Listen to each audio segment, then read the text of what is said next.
नमस्ते। आप सभी योग जिज्ञासुओं का स्वागत करता हूं सीईसी गुरुकुल की योग व्याख्यान माला के इस कार्यक्रम में। आज हम बात कर रहे हैं सबसे महत्वपूर्ण टॉपिक, सबसे इंटरेस्टिंग टॉपिक और सबके हित का जो टॉपिक है, प्राण और प्राणायाम। प्राण क्या है, प्राणायाम क्या है? तो हम बात कर रहे हैं प्राण 5 प्रकार के कहे, प्राण, अपान, समान, उदान, व्यान। इनका वर्गीकरण किया गया है। माने जो जीवनी शक्ति है, जिसको हम सामान्य रूप से जीवन कहते हैं, चेतना कहते हैं, कुछ लोग इसको आत्मा भी कहते हैं, कुछ लोग इसको वाइटल फोर्स भी कहते हैं। अलग अलग संदर्भ में इसका प्रयोग होता है। जो एक सामान्य व्यक्ति में, उस एक मुर्दे में और जीवित व्यक्ति में जो फर्क बताता है, जो चेतना का जो स्तर होता है, वो हमारा जीवन होता है, वो प्राण होता है। उसके वर्गीकरण किए गए हैं उपनिषदों में भी और हठ योग में भी। तो प्राण, अपान, समान, उदान, व्यान, ये 5 प्रकार के प्राण कहे, जिनके स्थान हृदय प्रदेश, गुदा प्रदेश, नाभि प्रदेश, कंठ, संपूर्ण शरीर में ये व्याप्त हैं। अलग अलग जगह पे इनका काम है, अलग अलग इनका रोल है। तो प्राण के साथ जो और साथ में इंपॉर्टेंट है वो क्या है? उपप्राण। उपप्राण भी 5 हैं। तो मुख्य रूप से प्राण के भेद यदि हम बात करें तो 10 प्रकार के प्राण हुए। तो 5 प्राण हो गए, प्राण, अपान, समान, उदान, व्यान, ये मुख्य प्राण है। इसके बाद उपप्राण कहें या गौण प्राण कहें, वो कितने हैं? वो भी 5 हैं। सबसे पहला नाग, कुर्म, कृकल, देवदत्त और धनंजय, ये 5 प्रकार के उपप्राण हैं। अब ये उपप्राण है, इनके कार्य क्या है? जैसे हमने देखा कि श्वसन का कार्य है, उसके बाद संचरण का, उसका निष्कासन का कार्य है, उसके बाद पाचन का कार्य था प्राण का, उसके बाद उच्चारण का था, निगलने का था, या फिर संचरण का काम था, 5 का। तो नाग जो कार्य उपप्राण है, वो क्या काम करता है? डकार। जो हमें डकारें आती हैं वो किसके कारण आती हैं? वो नाग प्राण की वजह से आती हैं। नाग प्राण यदि वायु का प्रभाव शरीर में ज्यादा हो जाए तो डकार आना शुरू हो जाती है। और कई बार डकार ना आए तो हम अनकंफर्टेबल फील करते हैं। आजकल कुछ लोग पेय पदार्थ ऐसे पीते हैं जिससे डकार आ जाए, ताकि वो उसका पेट जो थोड़ा सा रिलैक्स महसूस करे। तो नाग प्राण के इम्बेलेंस होने से बहुत अनकंफर्टेबल हो जाता है व्यक्ति। कुर्म प्राण क्या, उपप्राण क्या करता है? जो पलकें झपक रही हैं। अब जैसे मेरी आप देख रहे हैं, आप भी देख रहे हैं, हर व्यक्ति 1 मिनट में काफी बार पलकें झपकाता है। तो पलकें झपकाने के पीछे जो ऊर्जा काम करती है, उस ऊर्जा का नाम है कुर्म ऊर्जा, या हम कहें वो जो उपप्राण है वो कुर्म उपप्राण है, जिसकी वजह से पलकें झपक रही हैं। नाग उपप्राण की वजह से डकार हमें आती है। कृकल हो, कृकल क्या है? जो छींक हमें आती है। हम कई बार अनकंफर्टेबल फील करते हैं, कई जगह ऐसी गंध है जो हम सहन नहीं कर पाते और उससे हमें छींकें निकलना शुरू हो जाती हैं। या किसी को एलर्जी होती है, धूल से एलर्जी है, या किसी भी अन्य चीज़ से, या तीखी गंध से जिसको एलर्जी है, तो उसको छींकें आना शुरू हो जाती हैं, वो बहुत अनकंफर्टेबल फील करता है। तो ऐसी जो प्रक्रिया है, उसके पीछे जो ऊर्जा काम करती है, उसके पीछे जो प्राण काम करता है, उसके पीछे प्राण काम करता है कृकल। तो कृकल के वजह से छींकें आती हैं, कुर्म की वजह से पलकें झपकती हैं, नाग की वजह से डकार हमें आती है। देवदत्त जो जम्भाई होती है, उबासी होती है, जम्हाई होती है, अलग अलग संदर्भ में कुछ लोग इसको जम्भाई बोलते हैं, कई लोग इसको उबासी बोलते हैं, कई लोग इसको जम्हाई बोलते हैं। जो हमारा यामिंग होता है, जो मुंह खोल करके हम, जब ऑक्सीजन की जब बॉडी में कमी होती है, तो जब हमें उबासी, जम्हाई आती है, या हम बोरिंग जब होते हैं, तो उस समय की ये बात है। तो उस जम्हाई के पीछे, उबासी के पीछे जो रोल प्ले करती है, जो प्राण जो प्ले करता है रोल, वो देवदत्त है। तो देवदत्त ऐसी ऊर्जा है जो जम्हाई, उबासी और जम्हाई का कारण बनता है। अब धनंजय क्या है? धनंजय है मृत्यु के बाद भी शरीर में गर्माहट बनाए रखना, इसका कार्य है। कोई व्यक्ति मर जाता है या कोई भी प्राणी मरता है तो उसके बाद क्या होता है? उसके बाद उसके शरीर में कुछ देर तक गर्माहट रहती है। अब गर्माहट का क्या लेना देना है मृत्यु से और जीवित व्यक्ति से? जो व्यक्ति जीवित होगा उसमें गर्माहट होगी, ब्लड का सर्कुलेशन चल रहा है तो गर्मी होगी। यदि हम बॉडी के अंदर का टेम्परेचर देखें तो बहुत ज़्यादा होता है। इसलिए यहाँ पे एक संदर्भ में बात कहूँगा कि जो व्यक्ति ठंडा पानी पीते हैं गर्मियों में, कोल्ड ड्रिंक पीते हैं, बहुत सारी ठंडी चीज़ें खाते हैं ताकि गर्मी से निजात मिले, वो गर्मी को बढ़ाने का काम कर रहे हैं। और अपने जो आपका जो ब्लड है, उस ब्लड के लिए आप एक्स्ट्रा काम दे रहे हैं। आपके डाइजेस्टिव सिस्टम के ऊपर उसका बहुत बैड इफेक्ट पड़ता है।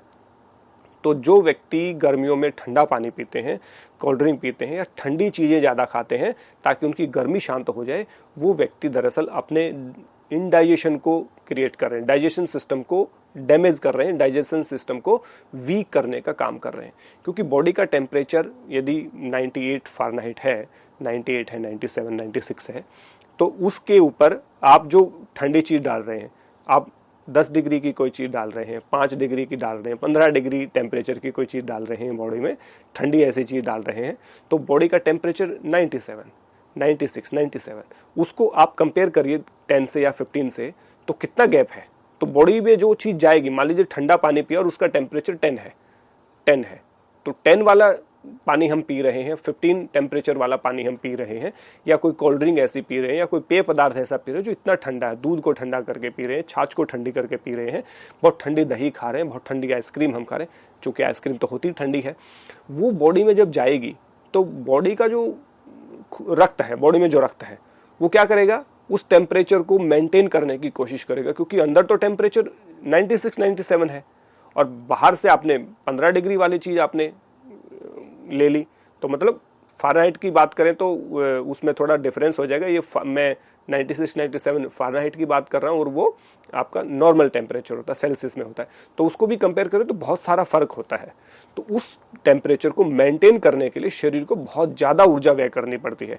इसको आप ऐसे समझ सकते हैं कि बहुत ज़्यादा ऊर्जा लगनी, जैसे पहाड़ पे कोई चढ़ाई चढ़ रहा है, एक सामान्य धरती पे चले और एक पहाड़ पे कोई चलना शुरू करे, तो पहाड़ पे चढ़ते हुए बहुत ज़्यादा एनर्जी की आवश्यकता होती है, बहुत ज़्यादा। कोई भी व्हीकल है, यदि कोई गाड़ी आप पहाड़ पे चढ़ा रहे हो, चला रहे हो, तो उसका एवरेज बहुत कम आएगा, क्योंकि उसकी एनर्जी ज़्यादा लग रही है। और किलोमीटर देखिए, एक सामान्य गाड़ी जो यहाँ पे इसमें सामान्य जो होता है, ग्राउंड होता है या रोड होता है, समतल जो एरिया होता है, उस पर यदि वो 20 की एवरेज दे रही है, तो वो पहाड़ी एरिया में वो एवरेज घट करके 10 हो जाएगी, 12 हो जाएगी, क्योंकि वहाँ पे गाड़ी की ताकत ज़्यादा लग रही है। किलोमीटर सेम है, क्योंकि चढ़ाई के कारण गाड़ी का जो एनर्जी है, गाड़ी की जो पावर है, वो ज़्यादा यूज हो रही है, तो फ्यूल का कंजप्शन ज़्यादा होगा। इसीलिए जब आप ठंडी चीज़ें खाते हैं तो ठंडी चीज़ों के बॉडी के टेम्परेचर के साथ तालमेल करना पड़ता है, क्योंकि देखिए बैलेंस के बिना कुछ नहीं है, यदि इम्बैलेंस होगा तो हम बीमार हो जाएंगे। तो ऐसे ही हम जब भी कोई ठंडी चीज़ लेते हैं तो बॉडी उसको तुरंत उसको बॉडी के टेम्परेचर को मेंटेन करने का प्रयास कर रही है। तो यदि आधा लीटर 1 लीटर कोई हमने ऐसी चीज़ पी ली जिसमें टेम्परेचर में बहुत सारा फर्क है, तो वो बॉडी का जो ब्लड है, बॉडी की जो एनर्जी है, बॉडी की जो ताकत है, वो उस टेम्परेचर को मेंटेन करने में व्यस्त हो जाएगी। तो उसके बाद इंडाइजेशन वगैरह, इम्यूनिटी वीक होना, ये सारी प्रॉब्लम आपको शुरू होती है। तो इसलिए कभी भी आप बॉडी टेम्परेचर के अकॉर्डिंग ही पानी पिए। जैसे गर्मी है तो बॉडी टेम्परेचर के अकॉर्डिंग पानी होता है, जो नॉर्मल पानी होता है, जो ना ठंडा है ना गर्म है, बीच का तो पानी पिएंगे तो बॉडी टेम्परेचर के अकॉर्डिंग जाएगा, तो बॉडी को उसको एज्यूम करने में, बॉडी को उसको डाइजेस्ट करने में बहुत ज़्यादा मेहनत नहीं करनी पड़ेगी। और जो आपकी एनर्जी है, जो आपने कमाई है, जो आपके पास इम्यूनिटी है, वो और भी बढ़ेगी और आपकी ताकत और कहीं यूज होगी। सोचने में यूज हो सकती है, आपको कूल और काम रहने में यूज हो सकती है, आपके कोई भी क्रिएटिव आइडियाज़ आने में यूज हो सकती है, आपके लिए और एनर्जी का साधन बन सकती है। तो वो वहाँ पे आपको यूज करनी है।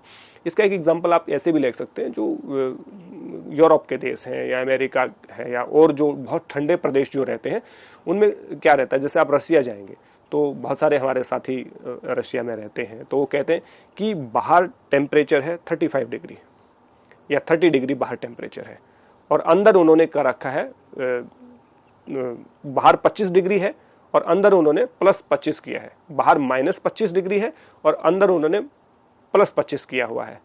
तो यदि डिफरेंस देखें तो कितना हो गया, 50 का। मतलब बाहर -25 डिग्री टेम्परेचर है और घर के अंदर उन्होंने +25 किया हुआ है, तो वो रह रहे हैं। और उन व्यक्तियों को यदि घर से बाहर निकलना पड़ता है तो क्या होगा, +25 से -25 में निकलेंगे तो बॉडी को आघात लगता है, बॉडी उसको मेंटेन नहीं कर पाती, इसलिए वो बहुत सारे पैक होके निकलते हैं। वो मुंह पे भी मास्क वगैरह लपेट करके या मफलर वगैरह डाल करके निकलते हैं, कैप पहन के निकलते हैं, मोटे मोटे ऊनों की आप अपने हाथों में वो पहन के निकलते हैं।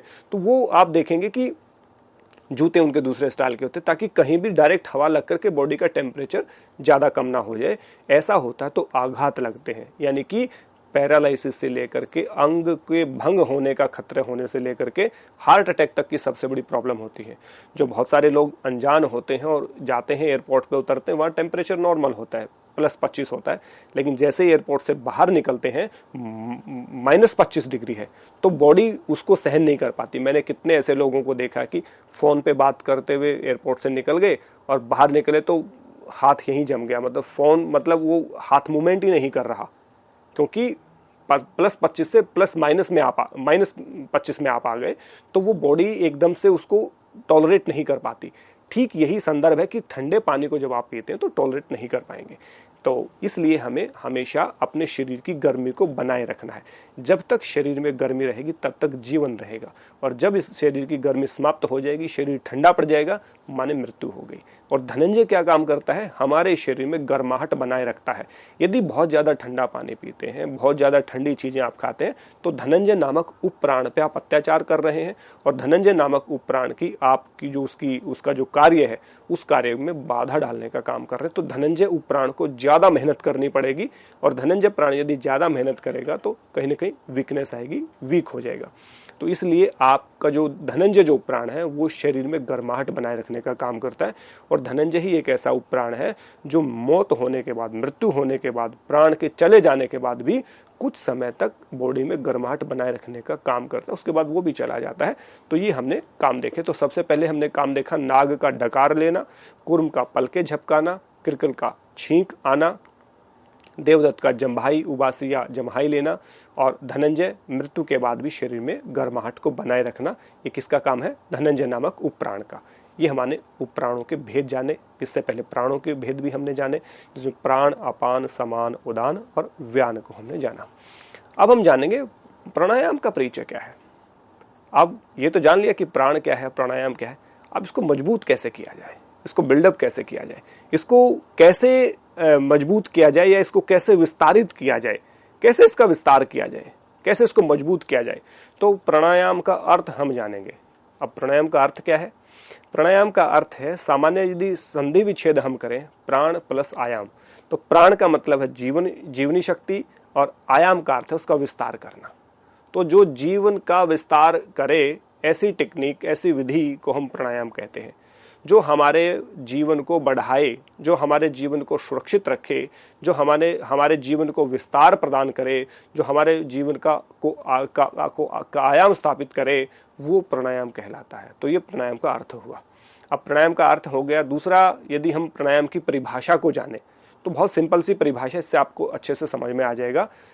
योग दर्शन के दूसरे समाधि साधन पाद के 49वें श्लोक में कहा गया है, तस्मिन् सति श्वास प्रश्वास यो गति विच्छेद है प्राणायाम है। तो तस्मिन् किसके लिए प्रयोग हुआ, तस्मिन् सति, यानी कि तस्मिन् प्रयोग हुआ आसन के लिए। जब आसन सिद्ध हो जाता तो द्वंद्वों की समाप्ति हो जाती है। आसन के सिद्ध होने के बाद कहा, क्योंकि प्राणायाम का स्थान जो है वो चौथा स्थान है। यम, नियम, आसन, प्राणायाम, प्रत्याहार, धारणा, ध्यान, समाधि, ये अष्टांग योग है। अष्टांग योग के अंतर्गत चौथा जो स्थान है वो प्राणायाम का आता है। तो चौथे स्थान से पहले हमें आसन को सिद्ध करना पड़ेगा। आसन को सिद्ध कर लिया, आसन के सिद्ध करने के बाद प्राणायाम की बारी आती है। तो आसन का मतलब, प्राणायाम से पहले जो तस्मिन जो शब्द यूज हुआ, यानी कि आसन की सिद्धि के बाद तस्मिन सति श्वास प्रश्वास यो गति विच्छेद है प्राणायाम। श्वास क्या होता है, अब कहेंगे श्वास और प्रश्वास अलग अलग नहीं होते। देखिए, श्वास होता है जो इनहेल कर रहे हैं, जो ले रहे हैं वो श्वास है, जो छोड़ रहे हैं वो प्रश्वास है। दोनों में भेद करना बहुत जरूरी है। ये सूक्ष्म स्तर पे है। देखिए, लोग कहते हैं कि योग तो योगियों को करना चाहिए, जिन्होंने संन्यास ले लिया उनको करना चाहिए, ये योग की पढ़ाई कर रहे हैं उनको करना चाहिए, या जो ध्यान करना चाहते हैं उनको करना चाहिए। अब देखिए, श्वास और प्रश्वास की बात है, शरीर की बात है आसन में, तो ये तो सबके लिए उपयोगी हुआ ना। तो जो योग का दर्शन है वो हर व्यक्ति का दर्शन है। तो हर व्यक्ति को योग दर्शन पढ़ना चाहिए, हर व्यक्ति को दर्शनी होना चाहिए। तो यदि आप दर्शनी नहीं होंगे तो काम नहीं चलेगा। तो इसलिए योग दर्शनी बनना जरूरी है, क्योंकि ये आपके श्वास के ऊपर आधारित है, शरीर के ऊपर आधारित है, प्राण है, आपकी जीवनी शक्ति है, और उसको विस्तार देने का कोई बात कह रहा है तो केवल और केवल योग दर्शन कह रहा है। बाकी आपकी हिस्ट्री की, फिजिकल की, या फिर ज्योग्राफी की, या और कोई जो बात है वो थोड़ी ना कहेंगी। वो आपके अलग सिलेबस हो सकते हैं, उनको पढ़ना अलग तरह से अनिवार्य है, जरूरी है। मैथमेटिक्स में थोड़ी ना श्वास प्रश्वास की बात करेगा कोई, केमिस्ट्री में थोड़ी ना श्वास प्रश्वास की बात करेगा कोई, फिजिक्स में कोई श्वास प्रश्वास की बात। लेकिन यहाँ पे योग दर्शन है, इसलिए श्वास प्रश्वास की बात है। तो श्वास जो हम ले रहे हैं, इनहेलेशन, और प्रश्वास जो छोड़ रहे हैं, यानी कि एक्जेलेशन, श्वास को दूसरी भाषा में, योग की भाषा में समझना है तो पूरक जो कर रहे हैं, पूरक यानी श्वास भरने को पूरक कहा और रेचक को कहा प्रश्वास, छोड़ने को रेचक कहते हैं। तो श्वास यानी कि जो हम ले रहे हैं, यानी कि वो हमारा जो पूरक है, इनहेलेशन है, उसको श्वास कहेंगे। एक्जेलेशन है और जो रेचक है उसको हम कहेंगे प्रश्वास। उसकी गति, श्वास प्रश्वासयो गति विच्छेद है, सामान्य गति है। एक व्यक्ति कितने श्वास लेता है? आपको जान के आश्चर्य होगा, एक सामान्य व्यक्ति एक मिनट में 15 श्वास लेता है। एक व्यक्ति, सामान्य व्यक्ति 1 मिनट में 15 श्वास लेता है। 15 श्वास ले लिए और छोड़ दिए, मतलब श्वास और प्रश्वास की क्रिया 15 होती है। 1 घंटे में कितनी होगी? 900। एक दिन में कितनी होगी? 21,600। एक सामान्य व्यक्ति एक पूरे दिन भर में 24 घंटे में 21,600 श्वास लेता और छोड़ता है। अब आप देखिए श्वास की कितनी इंपॉर्टेंस है। तो ये बहुत ये रैंडमली फिगर है, मतलब ये अनुमानित है कि सामान्य व्यक्ति ऐसा लेता है। 15 से 18 हो सकता है, तो 15 से 18 के बीच में आजकल माना जाता है।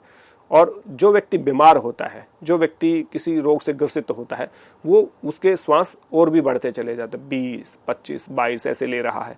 और जो व्यक्ति ध्यान कर रहा है, जो व्यक्ति अभ्यास कर रहा है, जो व्यक्ति सूर्य नमस्कार कर रहा है, जो व्यक्ति आसनों का अभ्यास कर रहा है और अपने प्राणायाम की क्रियाओं का अभ्यास कर रहा है, उसका ये 15 से घटता चला जाता है। 12, 10, 8, 5, 4 भी देखा है।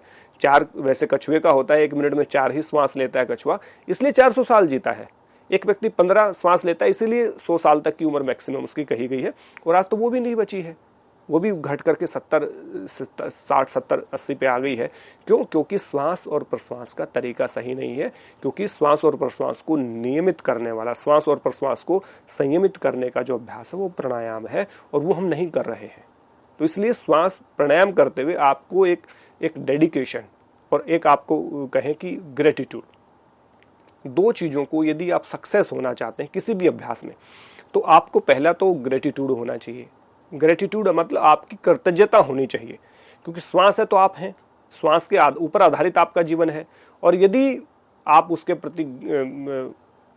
प्रति डेडिकेटेड हैं, श्रद्धा रखते हैं, तो वो जल्दी फलीभूत होता है।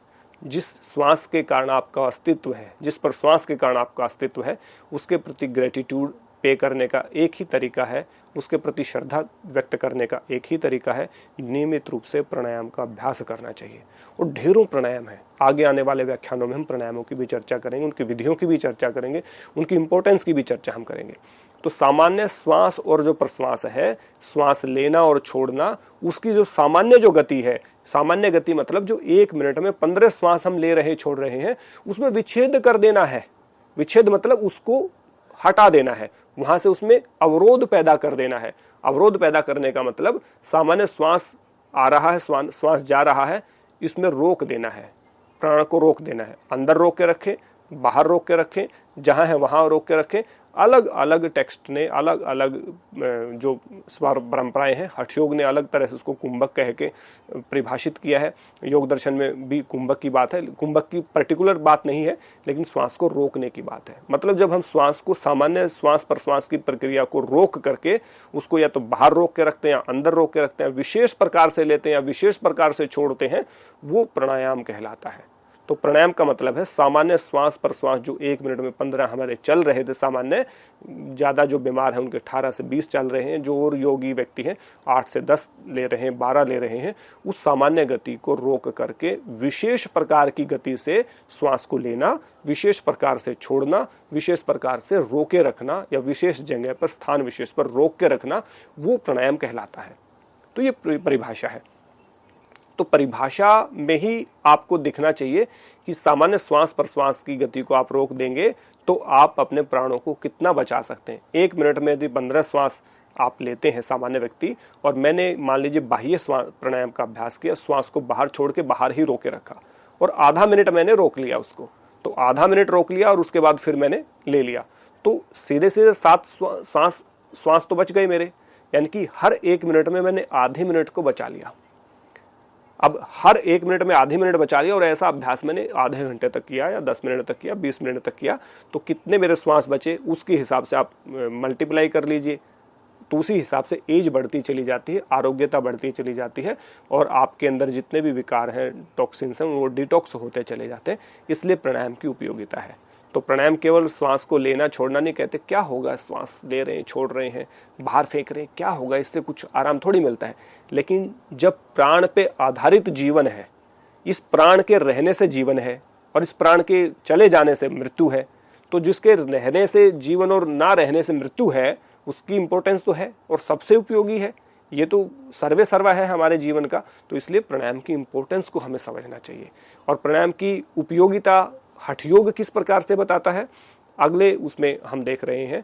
चले वाते चलम चित्तम निश्चले निश्चलम भवेत, माने जब प्राण चलता है तो चित्त भी चलता है, और जब प्राण निश्चल हो जाता है तो हमारा चित्त भी निश्चल हो जाता है।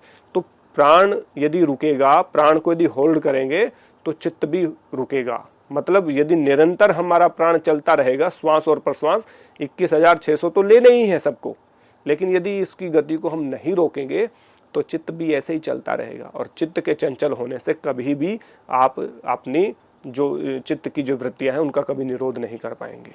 अपने जीवन से आप जो पंच क्लेश हैं, आपके जो पंच क्लेश हैं, अविद्या, अस्मिता, राग, द्वेष, अभिनिवेश, उनको कभी दूर नहीं कर पाएंगे।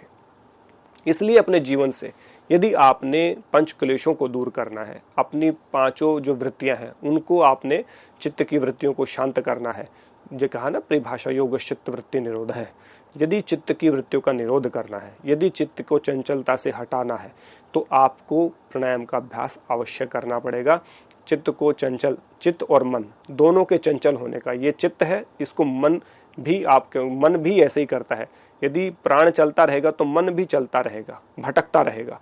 लेकिन मन, चित्त, प्राण को रोक दिया तो मन भी रुक जाएगा, मन भी सोचना भटकना बंद कर देगा, चित्त भी भटकना बंद कर देगा। तो इसलिए कहा चले वाते चलम चित्तम निश्चले निश्चलम भवेत। प्राण चलेगा तो चित्त और मन भी चलते रहेंगे, और प्राण को रोक दिया तो चित्त और मन भी एकाग्र होना शुरू होंगे। और चित्त और मन के एकाग्र होने की बात कहें तो यदि हम चित्त की जो उस अवस्थाएं हम देखते हैं तो चित्त की 5 अवस्थाएं मुख्य रूप से हैं: क्षिप्त, मूढ़, विक्षिप्त, एकाग्र और निरुद्ध। चित्त की जो हमारी जो समाधि होती है वो 5 अवस्थाओं में होती है। लेकिन क्षिप्त, मूढ़ और विक्षिप्त ये योग की समाधि नहीं है। समाधि मतलब जीवन मरण के बंधन से मुक्त होना, मुक्ति को प्राप्त करना। योग की समाधि क्या कही, एकाग्र और निरुद्ध को योग की समाधि कहा है। और एकाग्रता कब आएगी, जब प्राण रुकेगा। तो प्राणायाम करने से आप सीधे सीधे समाधि की नींव रख रहे हैं। तो प्राणायाम इतना उपयोगी है कि भले ही ये अष्टांग योग में 4थे नंबर पे आता हो, लेकिन प्राणायाम के बिना आप समाधिस्थ नहीं हो सकते, समाधि को प्राप्त नहीं कर सकते।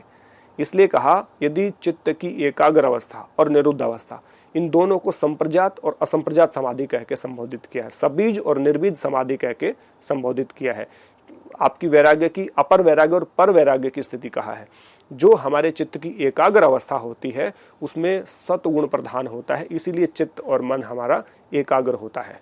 और यदि उस सत्गुण से भी विरक्ति हो जाए, उसको हम कहें सत्गुण में हमें कहेंगे अपर वैराग्य। लेकिन पर वैराग्य क्या होता है, सबसे बड़ा वैराग्य। माने सत्गुण से भी विरक्ति आ जाए, सत्गुण भी प्राप्त ना करना चाहे, उससे भी आसक्ति समाप्त हो जाए, तो पर वैराग्य होता है, जो असंप्रजात समाधि का कारण बनता है, निर्बीज समाधि का जो कारण बनता है, जो सर्वोच्च समाधि है उसका कारण बनता है। तो इसलिए प्राणायाम आपकी समाधि की नींव रखने का काम करता है। तो यदि आप प्राणायाम करेंगे तो आपके चित्त एकाग्र होगा, और यदि चित्त एकाग्र होगा तो कोई भी काम आप सक्सेसफुली कर पाएंगे। किसी भी काम में आपका ध्यान लगेगा, और ध्यान लगेगा तो आप उस काम को सही तरह से कर पाएंगे। कोई भी दुर्घटना घटती है तो कहेंगे तुम्हारा ध्यान किधर था, सावधानी हटी दुर्घटना घटी का सिद्धांत है। तो प्राण पे कंट्रोल है तो आपका मन पे कंट्रोल है, अपने चित्त पे कंट्रोल है, और मन पे कंट्रोल है तो मन आपके विचारों को, मन और चित्त मन क्या करता है, संकल्प विकल्प का काम करता है, थॉट प्रोसेस है, और चित्त क्या है, विचारों का संग्रह केंद्र है। इन दोनों पे कंट्रोल, इन दोनों पे संक्शन लगाता है। और इन दोनों पे संक्शन लगेगा तो क्या सोचना है, क्या नहीं सोचना, क्या करना है, क्या नहीं करना, इसका सही निर्णय हम करने में सक्षम होंगे। और सही निर्णय यदि हम करेंगे तो उसके बाद हमारा थॉट प्रोसेस पे कंट्रोल आने से सेंस ऑर्गन पे कंट्रोल आता है, इंद्रियों की के ऊपर नियंत्रण, इंद्रियों के ऊपर वश्यता। तो कहा ना प्राणायाम के बाद प्रत्याहार। प्रत्याहार क्या है? अपनी इंद्रियों को अंतर्मुखी करना, अपनी इंद्रियों पे फुल्ली कंट्रोल रखना। अपनी इंद्रियां, ज्ञानेंद्रियां जो 5 हमारी होती हैं, तो उन पे पूरा कंट्रोल कैसे आएगा, वो उसकी कसौटी प्राणायाम में रखी जाती है। तो इसलिए कहा चले वातम चलम चित्तम निश्चले निश्चलम भवेत। तो प्राण चलेगा, मन चलेगा, चित्त चलेगा और वो चंचल रहेगा।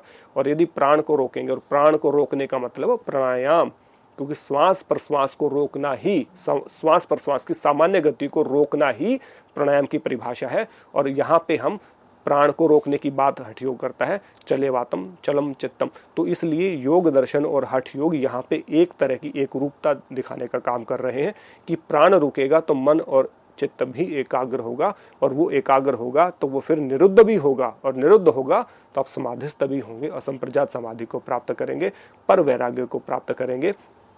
जीवन के परम पुरुषार्थ जो धर्म अर्थ काम मोक्ष की जो बात है उसको आप प्राप्त करेंगे। तो कहीं पर भी जा लीजिए, आपका जो कर्तव्य कर्म है, धर्म है, वो आपको मोक्ष प्रदान करता है। इसलिए मैंने कहा धर्मो रक्षति रक्षितः है। धर्म की रक्षा आप करेंगे तो धर्म आपकी रक्षा करेगा। तो मैंने कहा प्राण की आप रक्षा करेंगे तो प्राण आपकी रक्षा करेगा। और प्राण की रक्षा कैसे होगी, प्राण के ऊपर काम कैसे होगा?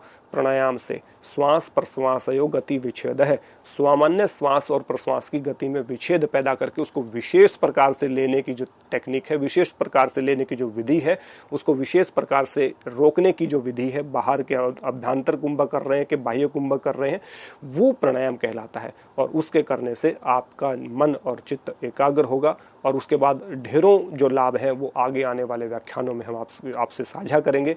तो इसलिए जो प्राणायाम करता है उसलिए पहले प्राणायाम को समझना, प्राण को समझना बहुत आवश्यक है। तो इसलिए आज के व्याख्यान में हमने मुख्य रूप से प्राण को जाना, जो जीवनी शक्ति, वाइटल फोर्स, चेतना का जो आधार है, जीवन को जीवंत बनाए रखने का जो आधार है, वो प्राण है। और उस प्राणायाम का आयाम करना, उस प्राण को विस्तारित करने का, उस जीवन को बढ़ाने का जो साधन है वो प्राणायाम है।